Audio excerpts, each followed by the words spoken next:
இப்படியெல்லாம் ஏமாத்துறதுக்கு ட்ரை பண்ணுவாங்களா அப்படின்னு நினைக்கும் போதே ரொம்ப ஷாக்கிங்கா இருக்கு. இந்த பர்டிகுலர் பர்சன் என்கிட்ட வந்து கொரியர் போட்டாச்சா அப்படின்னு சொல்லி ஒரு மெசேஜ் அனுப்பிச்சிருந்தாங்க. ஸோ ஆப்வியஸ்லி எனக்கு யாரும் தெரியல, கஸ்டமர்ஸ் யாரையாவது மிஸ் பண்ணிட்டோமா அப்படின்னு சொல்லிட்டு நான் பார்க்க போகும்போது அதான் அவங்க கிட்ட இருந்து வந்து ஃபர்ஸ்ட் மெசேஜ். ஸோ நான் நீங்க யாரு, இதுக்கு முன்னாடி எப்போ நீங்க என்கிட்ட கான்டாக்ட் பண்ணீங்க அப்படின்னு சொல்லி கேட்டதுக்கு, நான் நேத்து தானே உங்ககிட்ட ஆர்டர் பண்ணேன், ஹஸ்பண்ட் பர்த்டேன்னு சொல்லிட்டு நான் பேமெண்ட்லாம் உங்களுக்கு அனுப்பிச்சிட்டேன் அப்படின்னு சொல்லிட்டு ஒரு ஸ்கிரீன்ஷாட் ஷேர் பண்ணியிருந்தாங்க. இந்த பேரும் என்னோடது கிடையாது, இந்த அக்கௌண்ட் டீடைல்ஸும் என்னோடது கிடையாது.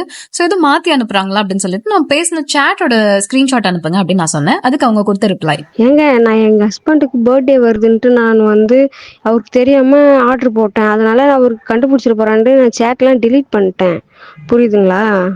இப்போ நான் அதனோட சேட் இல்லைன்ட்டு தான் உங்களுக்கு க்ரீன் ஷாட் அனுப்புகிறேன். அப்புறம் க்ரீன் ஷாட் அனுப்புதுன்னா பொய்யா உங்களுக்கு? எதுக்கு இப்படி காசை வாங்கிட்டு ஃப்ராடு தனம்லாம் பண்ணிட்டு தெரியுறீங்க? இன்னும் அதிகமா பேசியிருந்தாங்க. அதை நான் ஆட் பண்ண விரும்பல. வர கஸ்டமர்ஸ்க்கான ப்ராப்பர் என்ட்ரி எப்பவுமே எங்ககிட்ட இருக்கும். ஸோ மேபி இந்த மாதிரி அஃபென்சிவா பேசினா பயந்து கொடுத்துருவாங்க அப்படின்னு நினைச்சாங்களா, இல்ல கில்ட் ட்ரிப் பண்ணி வாங்கிடலாம் அப்படின்னு நினைச்சாங்களான்னு எனக்கு ஒன்றும் தெரியல. உங்களோட ஒப்பீனியன் என்ன அப்படின்றத கமெண்ட்ஸ்ல சொல்லுங்க.